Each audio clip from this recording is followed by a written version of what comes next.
You ever had that moment, Dave, when you see the girl you know you're going to marry? My name's Beth.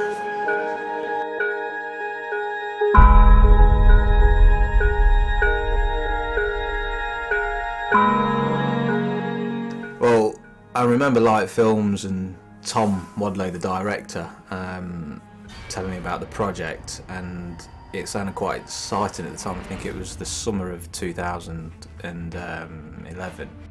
I thought it had all been sorted out casting-wise, and you had your shooting schedule ready to crack on with. And then I went down, and obviously they said they'd like me to read the part of Scott Miller, and there was a monologue ready to work on. I can't remember if I had the script that a day before. I think I just turned up. I really can't remember, but turned up, had the audition, and then a few days later was told I got the part. So it was a last minute thing. I had to rearrange and cancel things that I'd already said I'd committed to, but this is such an exciting project in the script and what I read about the character, so it was definitely one that I couldn't turn down. And obviously being cast as a lead in my first feature film, you don't say no to those offers. I got involved in Wasteland through Sophie. Sophie's the costume designer and the set designer. But other than the script, I didn't really know anything else about her. I didn't really know what Light Films wanted or what the scriptwriter wanted from Beth. I think it was the first 2 or 3 months, maybe. It was just me. I just felt like the only person in the film. It helped me create the role to show the audience that I was lonely, searching for hope.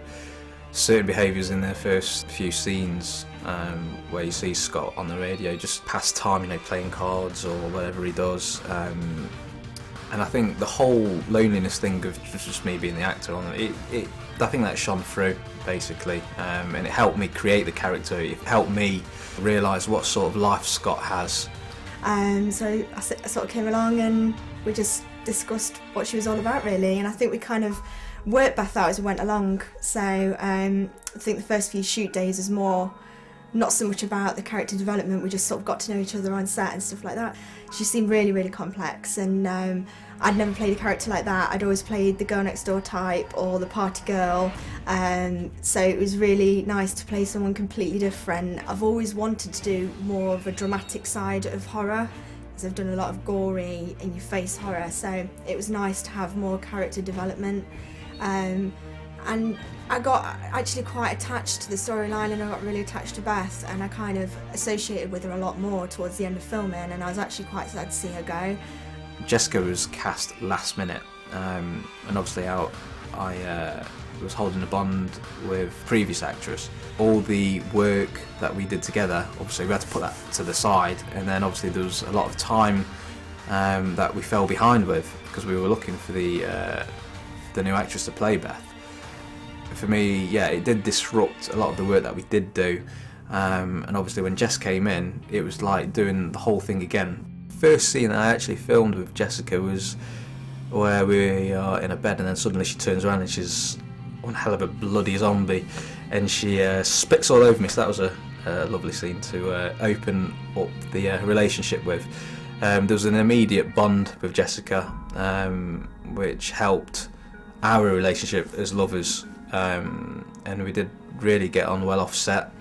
Read a few scenes earlier on to establish the relationship before the world had gone crazy. Sham's brilliant. Yeah, he's really good fun. He's a good laugh. We got on really well, I think, actually. We've kept in contact since then. We haven't met up in a while, so that would be quite good to see Sham again. But he's a really hard worker, and he works kind of similar to me as well. Like a lot of actors sort of don't really like to talk and stuff on set. People I've worked with before, they kind of go into their own little world, but no, he works with you and stuff on the script, and he helps you a lot, and yeah, it was nice to run lines together. We sort of identified, what our characters would have done when the world was normal, what sort of hobbies we'd have liked, what sort of things we'd like to do in the social time. I think in the film you actually see, when you see flashbacks to the normal world, nice happy world that we lived in, you see that, we loved staying in and watching DVDs, and that atmosphere was created. So that really helped us grow in confidence with the relationship. I'd like to say she gave my performance personally a hell of a lift, and any insecurities I had as an actor getting close to her character herself, the reassurance that she gave me was brilliant, and I'd like to think I gave her the same. It's a difficult one. I think if you get on well as people outside of your characters, then that always helps, obviously, otherwise you're kind of faking it a lot. But I didn't really feel like I faked it with Sham. It kind of just fell into place because he's such a nice guy, and such a lovable guy as well. It was quite easy to warm to him, so I kind of felt part of me and part of Beth merged together, really. So the chemistry on sets, yeah, it's really real. I do have a lot of affection for him. He's a great friend, and I think he's brilliant.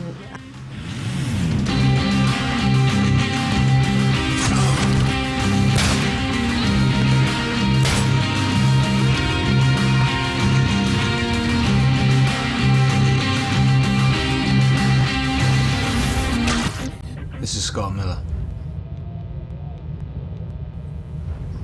Is there anybody out there?